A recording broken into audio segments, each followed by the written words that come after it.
The first episode of the ecom interviews is in my hometown, Tunbridge Wells. It is a very pretty town and is also home to my very first guest, Sam Robinson. Fortunately for me, Sam also happens to be my flatmate, and so I didn't have to travel far to interview him. We converted our sitting room into a temporary studio. Sam and his father have an e-commerce business that they both run outside of their normal 9-to-5 jobs. Sam has a great can-do attitude, and so I'm glad that he has agreed to be my very first guest.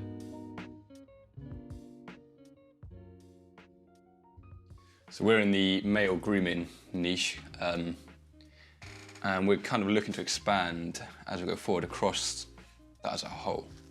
Okay. So we started with beard products, and now we're looking to move into kind of shaving products. And we would, down the line, also want to introduce hair care products, so really kind of offer our customers like a one-stop shop kind of brand. I really don't know. It was just the products I came across to first start selling ticked all the boxes what I was advised from people that got going with Amazon FBA. They were saying you need to find a product that fits these certain criteria. And within that niche, I just don't know how I came across it, but I came across like combs, beard combs for that. And it seemed to tick the boxes, and I thought, oh, I'll just go with that. Okay. And then it's just grown from it, really, into a brand.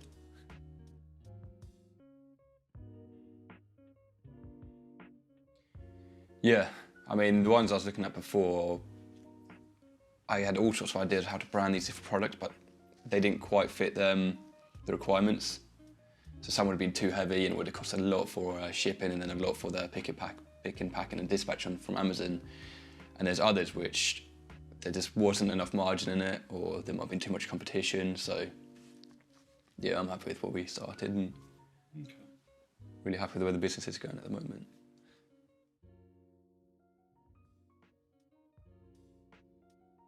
So yeah, as I said, we started selling on Amazon FBA, and then we branched out to be selling across all of Amazon, so all of Amazon Europe, so France, Italy, and America, and then obviously eBay, Etsy, those kind of standard things. We then built up our own Shopify store website, and we've been working to drive traffic towards that with SEO and like paid traffic, advertising. So that's kind of where we've been since we started a few years ago. And now we're looking to kind of get into retailers, get into high street shops, that kind of thing, which is a whole different ballpark. Yeah. But, yeah. Well, what's the biggest difference? I think anyone can sell whatever they want online. You can set up your own Amazon store, your own eBay store, your own website, and start selling it. And with enough know-how, you can drive your own traffic there. But with retailers, you've got to jump through their hoops. You've got to prove to them that your product fits their criteria, which isn't always readily apparent, and it can be tricky even getting hold of the right person to talk to for a shop. Yeah.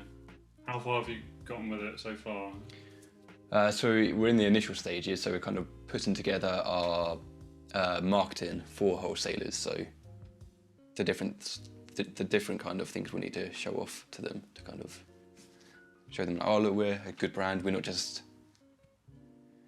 I don't know. No, I get you, I mean. So yeah, in initial stages really, to just kind of, in the first initial talk to people and trying to get on their radar.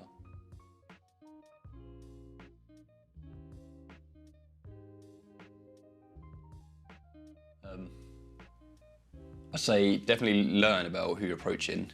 There's going to be a difference between a single shop or a shop where there's, it's a small chain, and something like Boots where there's thousands of shops across the country, maybe even international, I'm not sure. So they've got much different kind of requirements and processes. I mean, something like Boots, we wouldn't be able to handle the kind of orders they'd want from us, not at the moment anyway. So I'd say, yeah, definitely learn about who you're going to be trying to sell to and what their requirements are, the payment terms. It could be like 90 days credit. And then also just think about, from their point of view, what they're going to need to see. So one of the big things we did was redesign all of our packaging, kind of make it look like something that deserves to be sitting on a shelf. So you can look at your competitors who are already stocked in these places and see like, what does it look like? What have they done to end up where they are now? And can you do the same thing, but maybe better? And then I guess just is trying to find the right person, kind of trying to show them why you can help them, they can help you. You know, we can offer you these products, we can be grown with these ranges, which you can then in turn offer to your customers.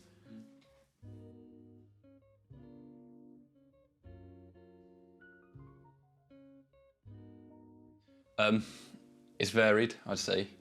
Initially, when we started on Amazon, the way you can get your products ranked and basically at the top of page 1, so when people type in like like male grooming products, yours is one of the first it's shown.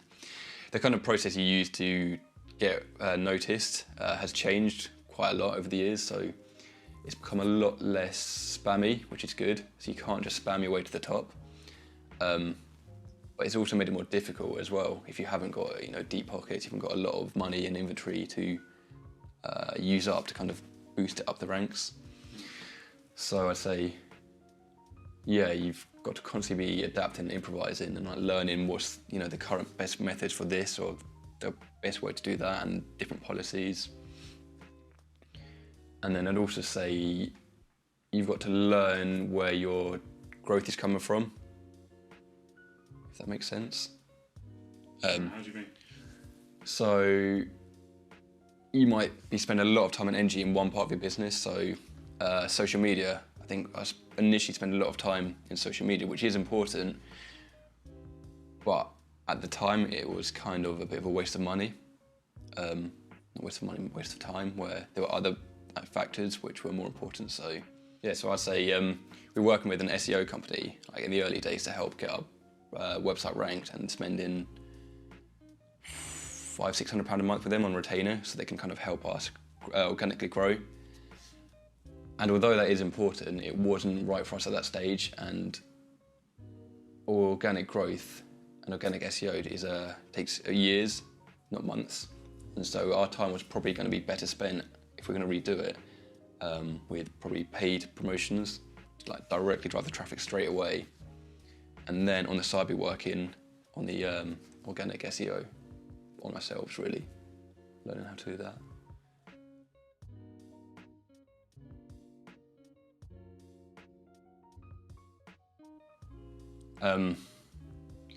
I think it's figuring out what's going to be the most effective way to keep growing. Because I'm not sure if I mentioned, but this is obviously, as you know, a part-time thing for me. I've got a 9-to-5 job and then do this on the side. So there's really limited time and energy I can spend on this. So when I do, need to be focusing on the right things to kind of take it to the next level.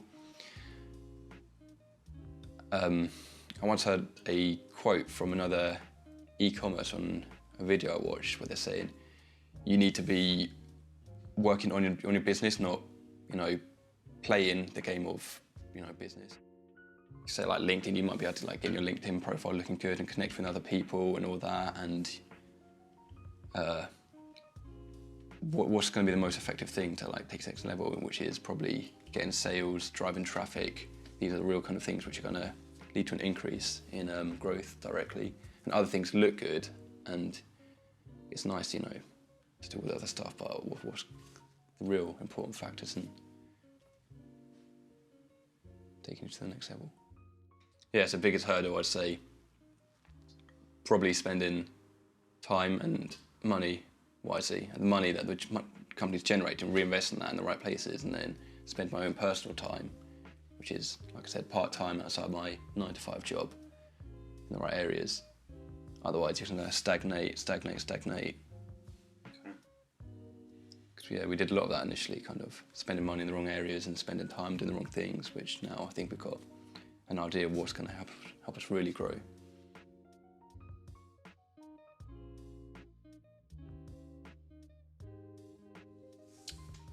Biggest win? I can't think of any exact event, but I'd say the response from our customers saying, "Oh, we really like your brand and really happy with this, really happy with the product." I think seeing that people are really giving you the kind of feedback that you want to hear is probably always a win. There's a lot of companies out there that, yeah, they can generate thousands in revenue a day, but then it's selling, should we say, less and like subpar products, like very cheaply made from China, which, you know, everyone's bought them from Amazon, where they get home really excited from it, just breaks or falls apart. And yeah, they've got your money and they made the sale from you, but you as a customer aren't happy. So it's always good hearing that our customers are happy with what they've received from us. That's probably our biggest win. Yeah, I checked your reviews the other day. It's all 4 or 5 stars. So yeah, you live up to that. You're not just saying that. Yeah, and any that are negative, you know, you look into it and you try and learn from that and learn from, okay, how can we better the product? And there's always going to be a small percentage which are just faulty, which you just then get onto your suppliers about quality control and try and make sure that the next batch of products that you get shipped are better quality.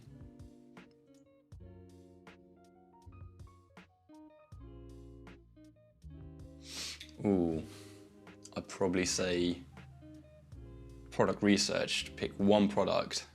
We brought out 5, 6, 7 products within our first year.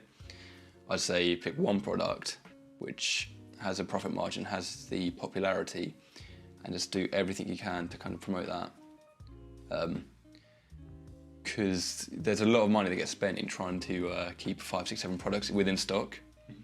So if you had just one product, you can kind of really get that selling really well, have a lot more money to reinvest back into that one product, and then start slowly bringing out new products a lot slower, a lot more spread out.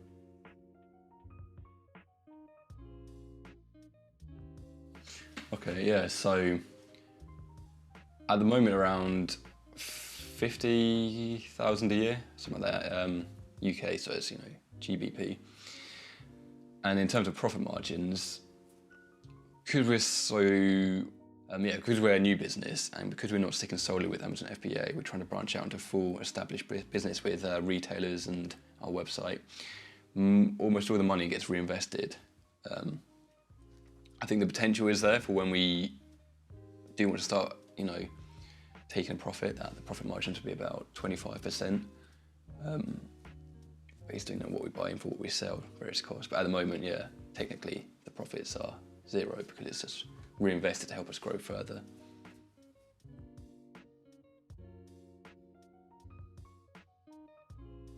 So I'd say you need to pick which kind of model of e-commerce you want to go down.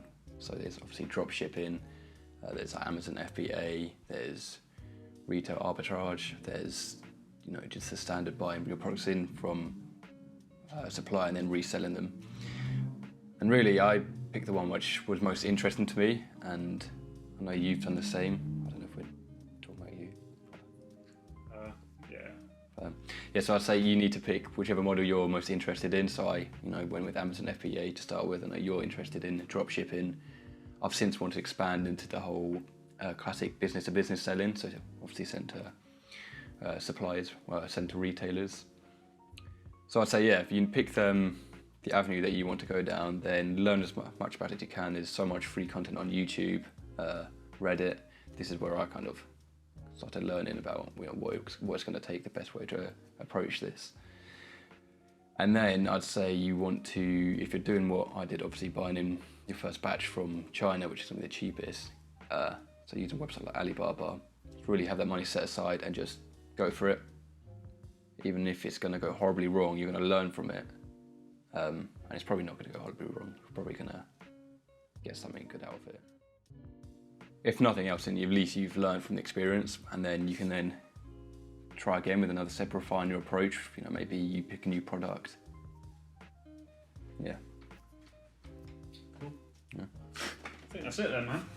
Nice. Thank you very much. Oh, it's been a pleasure.